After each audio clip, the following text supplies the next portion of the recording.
నమస్తే Eeshwarappa homeo clinic సమర్పించు ధూమ్ ధామ్ ముచ్చట. ఇయాల్టి మన ధూమ్ ధామ్ ముచ్చట్ల బొచ్చడు ముచ్చట పట్టుకొని వచ్చిన ఆలస్యం చేయకుండా చెప్పుకుందాం పార్రి. ఇక నువ్వు కొట్టినట్టు చెయ్యి, నేను తిట్టినట్టు చేస్తా. నడిమిట్ల జనాలను ఎప్పట్లెక్కనే అమాయకులను చేసి పాడేద్దాం. ఇగో గిట్లనే ఉన్నదోళ్ళ అటు పువ్వు పాటి ఇటు షెయి పాటి కథ. బండి సంజయ్ పుత్రరత్నం బండి భగీరథు మీద పోక్సో కింద కేసు అయింది కదా, అరెస్టు చేసిర్రా. మరి ఆడవిళ్ళని అన్యాయం చేసిన వాళ్ళను అరెస్టు చేసుడే కావాలి అని అటు మహిళా సంఘ పోలు ఇటు టీ న్యూస్ పోరాటం చేసింది.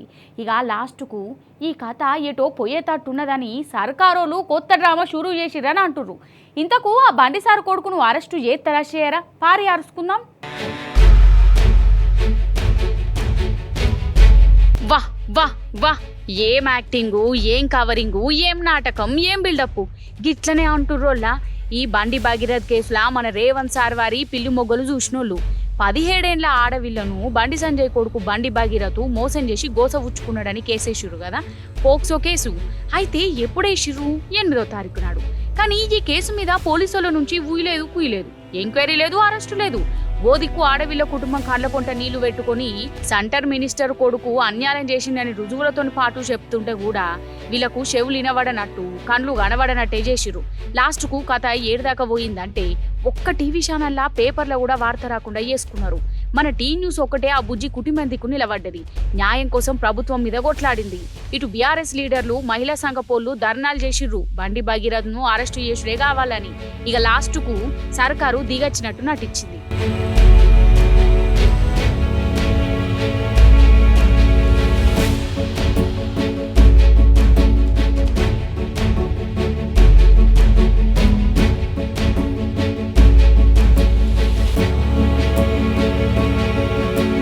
రేవంత్ సారే డీజీపీ సార్ను అడిగిండట, ఏమాయే కేసు, ఏమన్నా చేసేది ఉన్నదా, ఎంక్వైరీలు ఎందుకు చేయలే అని డీజీపీ సార్ను అడిగిండట.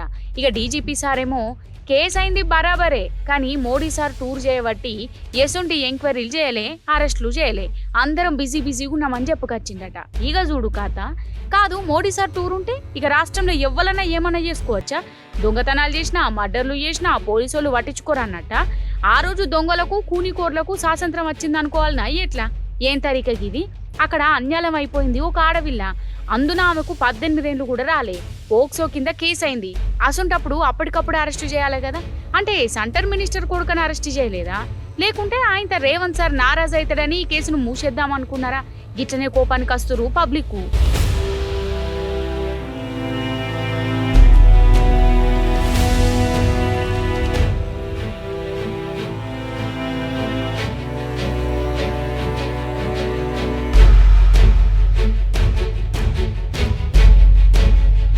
ఇంకో దిక్కేమో బండి సంజయ్ సారేమో నా కొడుకు శుద్ధపూస, అమాయకుడు, నా మీద కుట్రలు చేస్తుర్రని చెప్పుకొస్తుంది. నిజంగా కొడుకు శుద్ధపూసనే అయితే కావలసుకుని కుట్రేషన్ చేస్తే ఆర్ఎస్ ప్రవీణ్ కుమార్ సారు ఒక ముచ్చట చెప్పిండు, దానికి జవాబు చెప్పుర్రి సారు. సంగప్ప అని ఒకప్పుడు V6లో పనిచేసిన ఒక జర్నలిస్టు గత 3 సంవత్సరాల నుంచి బీజేపీలో అధికార ప్రతినిధిగా పనిచేస్తున్నారు. ఈ సంగప్ప గారు ఏప్రిల్ నెలలో 22 నుంచి 20వ తారీఖు మధ్యలో ఈ సంవత్సరం ఈ బాధిత కుటుంబం దగ్గరికి వెళ్ళి వాళ్ళందరితో మాట్లాడి వాళ్ళందరినీ తీసుకొని హైదరాబాదులో జూబ్లీ హిల్స్లో నివాసం ఉంటున్న బండి సంజయ్ గారి ఇంటికి వీళ్ళను తీసుకుపోయినరు. ఆ అమ్మాయి తన బాధంతా వెళ్ళబుచ్చుకున్నది. ఇగో మీ కొడుకు నన్ను ఇడివంగా చేసిండు, ఇగో వీడియోలు ఇట్లున్నాయి, చాటింగ్లు ఇవి ఉన్నాయి, అవన్నీ ఉంటే బండి సంజయ్ గారు చెప్పింది ఏందా అంటే, ఆ అమ్మ నాకు చెప్పిందండి. బండి సంజయ్ గారు చెప్పింది ఏంటంటే, మీరు మీ బిడ్డ ఎంతమందితో తిరిగిందో ఏందో నాకు తెలియదు, నేను మాత్రం దీనికి ఒప్పుకునే సవాలే లేదు. ఇంకోటి కూడా మీకు ముచ్చట చెప్పాలనుకుంటున్నా, నేను మా బీజేపీ పార్టీ నన్ను బీజేపీ రాష్ట్ర అధ్యక్షుడి పదవి నుంచి తీసేస్తే నా కోసం 8 మంది ఆత్మహత్య చేసుకున్నారు. ఇంకా నా సంగతి ఏందో మీకు అర్థమైంది కదా. రేపు మీ మీద ఏం జరిగినా అమ్మలా నేను రెస్పాన్సిబుల్ కాదు, నకరాలు చేయకూరి, ఇక్కడి నుంచి వెళ్ళిపోండి, ఏదైనా సెటిల్ చేసుకుందాం అని చెప్పి భయపెట్టించి పంపించిండంట. ఇది సంగప్ప గారి సమక్షంలో జరిగింది. ఆ మహిళ చెప్పింది నాకు. ఇవాళ నేను హైదరాబాద్ పోలీస్ కమిషనర్ గారిని, డీజీపీ గారిని డిమాండ్ చేస్తా ఉన్నా, బండి సంజయ్ గారి ఇంటి దగ్గర ఉండే సీసీటీవీ కెమెరాల ఫుటేజ్ అర్జెంటుగా తీసుకోండి. ఆయన కాల్ డీటెయిల్స్ తీసుకోండి, సంగప్ప కాల్ డీటెయిల్స్ తీసుకోండి, ఈ బాధితుల కాల్ డీటెయిల్స్ తీసుకోండి, వాళ్ళ టవర్ లొకేషన్స్ చూడండి. మీకు 2 నిమిషాల్లో కేంద్ర హోంమంత్రి ఏం చేసిండో మీకు అర్థమవుతుంది. అంతే కదా మరి, తప్పు చేసినోని దొరకబట్టుడు అసలు ఎంతసేపు? ఎంక్వైరీ చేయకుండా గిట్ల టైంపాస్ చేస్తుర్రు అంటే ఆ పిల్లగాన్ని కాపాడేతందుకు కాకుంటే ఇంకే దేనికి? ఇక చూడవు, బండి సంజయ్ కొడుకు మీద కేసైందని ఎరుకుండి కూడా అటు మోడీ సారేమో అదే బండి సంజయ్ తోని అలై బలై తీసుకున్నాడు మీటింగ్లా. ఇటు దిక్కు రేవంత్ సారేమో పక్కపొంటే కూసోబెట్టుకొని కిస్స కిస్స నవ్వుకుంటా జోకులు చేసుకున్నారు. ఇది కొంచెం అన్న అన్యాయం అనిపిస్తలేదా?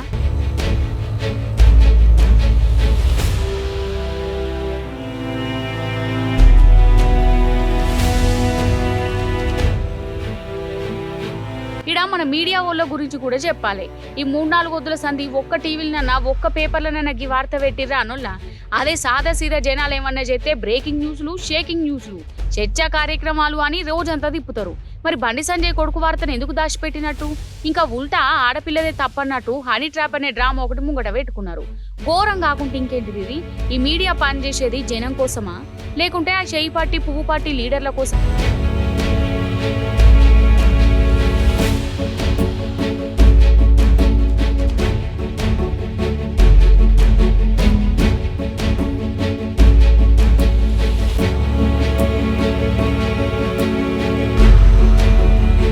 ఇక రేవంత్ సారు డీజీపీతో మాట్లాడినాక అప్పుడు ఈ మీడియా వాళ్ళు నిద్రలకెళ్ళి లేచి భగీరథ మీద కేసైంది. విచారణ చేయమని సీఎం ఆర్డర్ వేసిండని ఇప్పుడు వార్తలు వండుతుర్రు. అంటే సీఎం సారు నోరిప్పనట్టు ఏత్తనే ఈ మీడియా వాళ్ళు మాట్లాడతారా? అందరూ షీ కొడతారన్న సోయి లేదా? గిట్లనే కోపానికి వస్తురు పబ్లిక్. కానీ చూసిండ్రానోళ్ళ పోక్సో కింద కేసు అయినా కానీ ఇన్నొద్దులు ఒక్క కాంగ్రెస్ లీడర్ కానీ ఒక్క షేయి పార్టీ లీడర్ కానీ ఈ కేసు గురించి ఆడపిల్ల తరపున ఒక్కలంటే ఒక్కలు కూడా మాట్లాడలే. అంటే పువ్వు పార్టీ షేయి పార్టీ రెండు ఒకటే, వాళ్ళిద్దరి నడుమ మంచి దోస్తాను ఉన్నది. ఒకరి కోసం ఇంకొకరు అన్నట్టే ఉంటారు అని చిన్న పోరానికి కూడా అర్థమవుతుంది కదా. అంతేనా కాదా? గిట్లనే చెప్పుకుంటుర్రు జనం.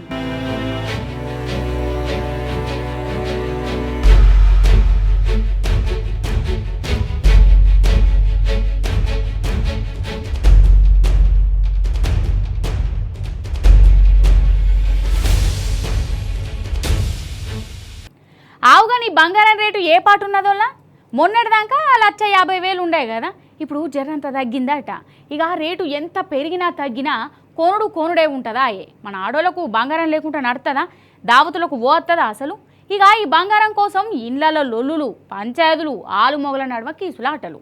అయితే ఇప్పటి సంది ఇండ్లలో గసొంటి కీసులాటలు ఉండకుండా మోడీ సారు ఒక ఉపాయం చేసిండు. ఏందో అరుచుకుందాం పారి. మోదీ సారు మనల్ని ఏడాది దాకా బంగారం కొనొద్దని చెప్పే కదా.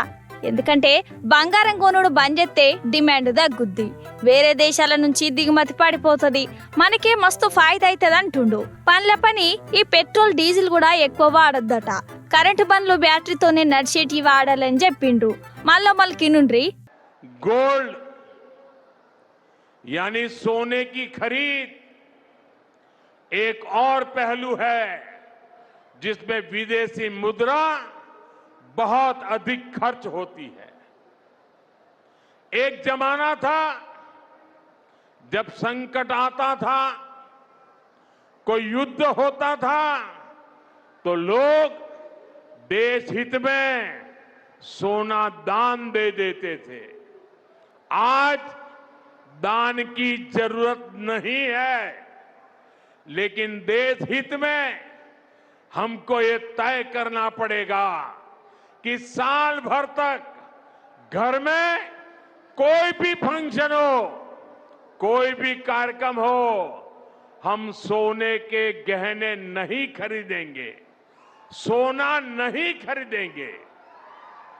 विदेशी मुद्रा बचाने के लिए हमारी देशभक्ति हमें चुनौती दे रही है और हमें इस चुनौती को स्वीकार करते हुए विदेशी मुद्रा को बचाना होगा।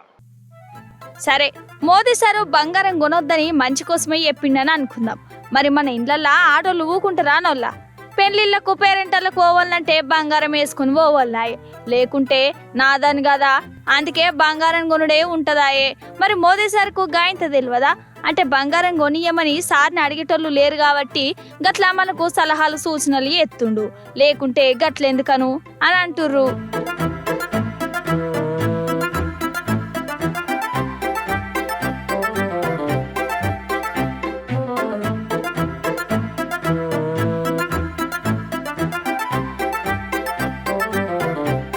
ఇక పెట్రోల్ డీజిల్ అంటారా, ఫస్ట్ మనం పాటించి ఎదుటోళ్లకు జాగ్రత్తలు చెప్పాలి, గంతేగాని మీరే వాడొద్దని చెప్పుడేందని ఉల్టా అంటుర్రు మోదీ సార్ని. ఏమన్నా అంటే మోదీ సారేనాయే ఈ టూరు ఆ టూరు ఈ సభ ఆ సభని కాళ్లకు బల్పాలు కట్టుకుని గాలి మోటార్లలో చెక్కలు కొట్టుకుంటా కాన్వైలలో తిరుక్కుంటా పెట్రోల్ డీజిల్ ఓడగొట్టేది. అందుకే ఫస్ట్ మోదీ సార్ నుంచే స్టార్ట్ చేయాలి ఇవన్నీ అని సార్కి చెప్తుర్రోలా.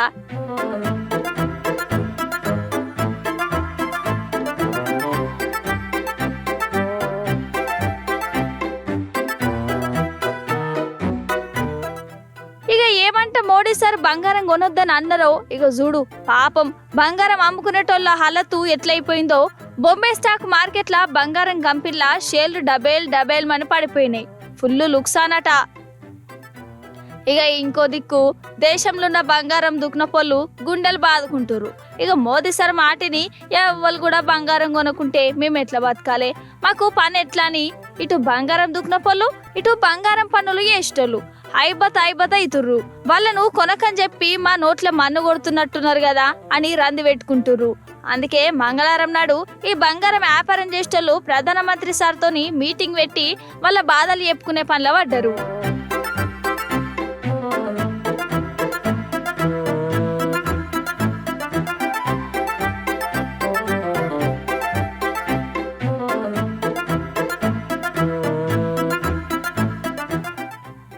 కాదు, అసలు మోదీ సారు ఫస్ట్ సారి అధికారంలోకి వచ్చినప్పుడు బంగారం రేటు 30,000 35,000 ఉండే. ఈ 12 ఏళ్లలో 1,50,000 అయింది. అంటే మోదీ సార్ పాలనలే బంగారం రేటు గంతగానం పిరమైంది. దాన్ని ఎట్లెట్లా తగ్గియాలని ఇన్నేళ్ల సంధి ఆలోచన వేయకుండా ఇప్పుడేమో బంగారం కొనుడే బంద్ చేయరని ఎప్పుడేందో. అంటే గ్యాస్ కరువు ఇంకా ఎక్కువైతే ఒక పూట వంట వండుకునుడే బంద్ చేసుకోర్రి అని అంటాడా ఏంది అని కారడ్డమాడుతుర్రు జనాలు.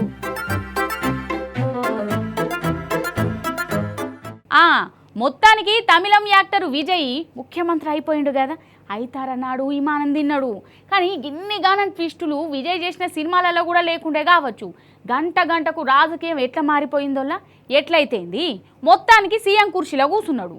మరి ఫస్ట్ రోజు సెకండ్ రోజు విజయ్ పాలన ఎట్లున్నది, ఏం చేసిండు, సినిమాలో చూపించినట్టే ఒక్క రోజులనే అంత మారిపోయిందా?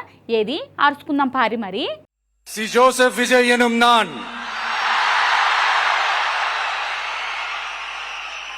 தமிழ்நாட்டு அரசின் முதலமைச்சர் என்ற முறையில்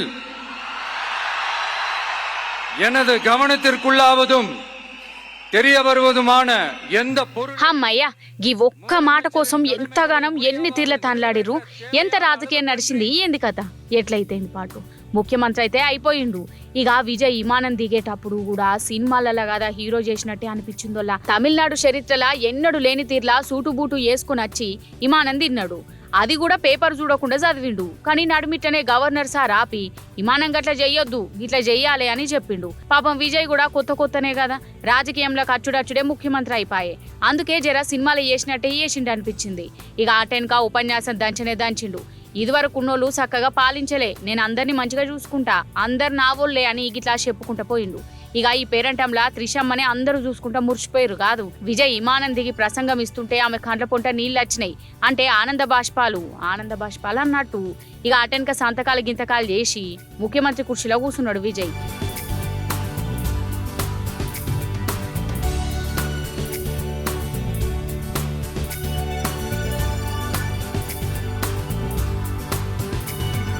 ఇక సోమవారం నాడు అసెంబ్లీ కూర్చున్నది. ఎమ్మెల్యేలు ప్రమాణం చేసిర్రు. అయితే గీ కీర్తన అనే ఎమ్మెల్యే కన్ఫ్యూజ్ అయిపోయిందోలా. ఫస్ట్ ఈమెను విమానం దింపియలే. ఎందుకంటే ఎమ్మెల్యేగా గెలిచినట్టు ఎలక్షన్ ఆఫీసర్లు కాగితం ఇస్తారు కదా, ఇక కాగితం అసెంబ్లీ ఇయ్యలే, అప్పుడే విమానం దింపిస్తారు. కానీ పాపం ఈమెకు తెలియనట్టున్నది. పక్క పిన్యూస్లో పొట్లం అనుకున్నదో లేకుంటే బొట్టు బిల్లల ప్యాకెటే అనుకున్నదో కానీ ఆ కాగితాన్ని ఇంటనే మర్చిపోయి వచ్చిందట. ఇక ఆఫీసర్లేమో విమానం దింపియలే. ఇక చాలా సేపటి తర్వాత మళ్ళీ ఇంటికాడికి వెళ్ళి కాగితం తెప్పించుకొని కాగితం ఆఫీసర్ల చేతిలో పెట్టినాక అప్పుడు విమానం తిన్నది.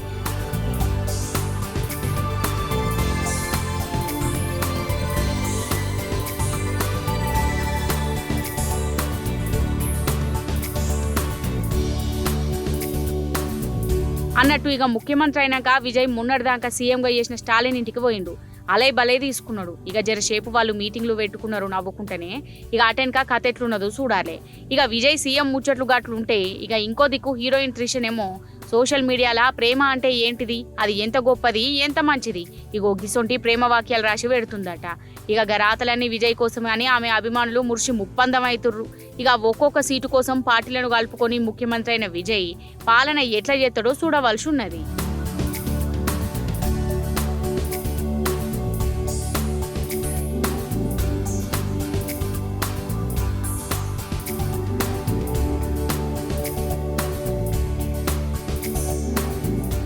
నిజంగా దునియాలో ఏడలేని చిత్ర విచిత్రాలన్నీ బీహార్ రాష్ట్రంలోనే జరుగుతాయి వల్ల నిజం చెప్తున్నా. బీహార్ అంటేనే ఒక బ్రాండ్ అనుకోవాలి. అక్కడి జనాల తెలివికి వాళ్ళ హుషారుతనానికి చక్కెరచ్చి కింద పడిపోతారు. అట్లుంటుంది మరి బీహార్ అంటే.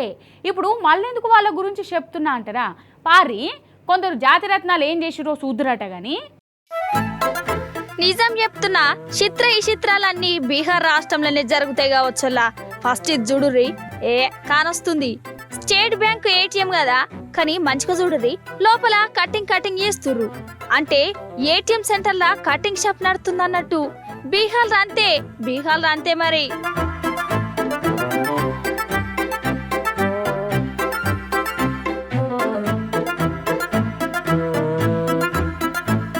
అయితే పాట్నా దగ్గరున్న దానాపూల్రా స్టేట్ బ్యాంక్ ఏటీఎం ఉండేనోళ్ళ. అయితే అది మూసేసిర్రు. అయితే ఆ జాగను ఒక కటింగ్ షాప్ కు కిరాయికి ఇచ్చిర్రు ఆఫీసర్లు. ఇత్తమాయే కమస్కమా బోర్డు అన్న తీసేస్తే ఏమో అది అట్లనే ఉన్నది. ఇంకేమున్నది, బయటనేమో ఏటీఎం బోర్డు, లోపలనేమో కత్తెళ్ళు దువ్వెనలు. కటింగ్ షాపు ఏటీఎంఏ కదా, పైసలు తీసుకుందామని పుసుకున్న లోపలికి పోతే నీకు కూడా గుండు చేయాలనా, గడ్డం తీయాలనా, కటింగ్ వేయాలనా అని అడుగుతుర్రట. ఓష్ని పైసలు తీద్దామనత్తే గుండు కొరిగిచ్చే పని పెట్టుకున్నారేందిరా నాయన అని అందులోకి పోయినోళ్ళు పరిశానిగా.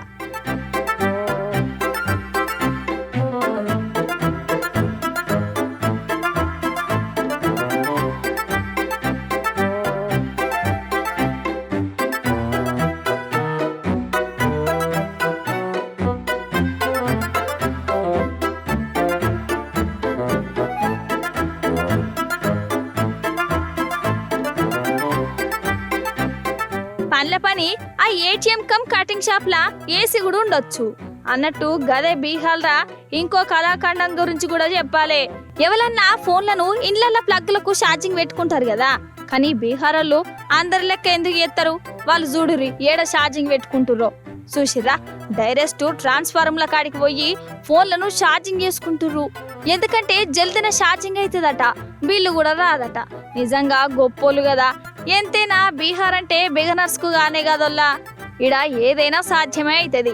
గిసొంటి పని మంతులు ఉండంగా ఇక ఏఐలతోని పనేమున్నది? ఏఐ చాట్‌జీపీటీలకు కూడా రాని ఆలోచనలు బీహార్ వాళ్ళకి వస్తాయి. లోకమంతా ఏఐ టెక్నాలజీ గుడ్లెల్ల పెట్టేటట్టు చేస్తే ఏఐకే శేఖర్ వచ్చేటట్టు చేస్తారు బీహార్ వాళ్ళు. గిట్లనే అంటుర్రోల్లా ఇక్కడ పని మంతులను చూసి.